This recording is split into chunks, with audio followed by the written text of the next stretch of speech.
Hello ladies and gents, Captain Shaq here. It's finally out, Immortal Empires. I'm not sure about you lot, but I've been waiting for the big map drop since Total War 3 came out, and it's finally here. So, if you're like me, and you've been chomping at the bit to dig into the multiplayer of it, this video is for you. Please forgive the compressed footage in the background. This is literally from last night's gaming session that we were streaming over on Twitch, so it's a little overly compressed. Okay, with that out of the way, let's get into it. We're going to talk about some of the mechanical improvements, technical issues, and generally how the multiplayer plays. First, let's front load this video with the big question. Does it work, and is it worth picking up Total War 3 if you've been waiting for the map to drop? Yes, and yes.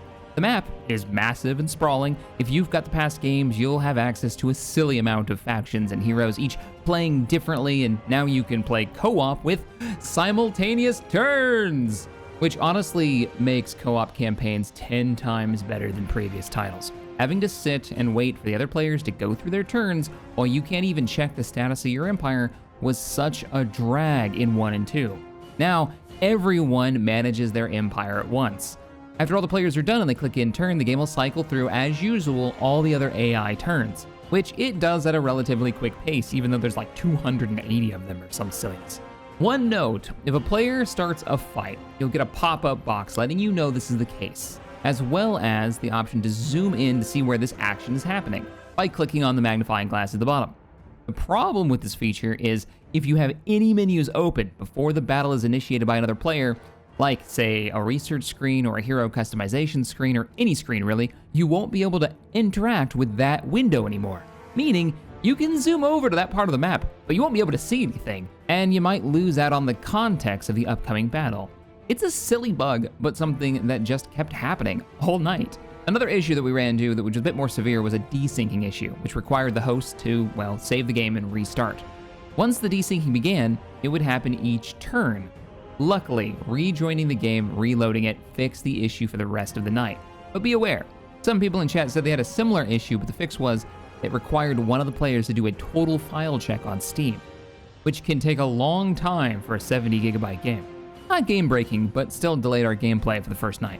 Once in a proper battle, it mostly ran smoothly with one single exception that we'd never had in any of the past Total War titles: the micro stutters. During a tactical battle, we had quite a few stutters where everything would freeze up for a short period of time.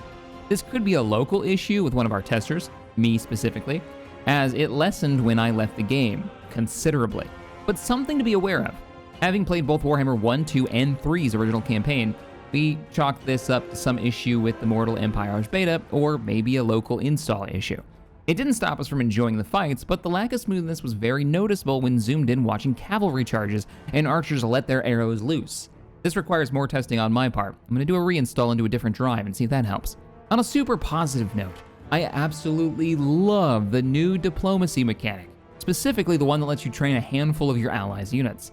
Having 2 units of my Bretonnian cavalry that I could micro in battles when my dwarven ally got into a scrap was a blast.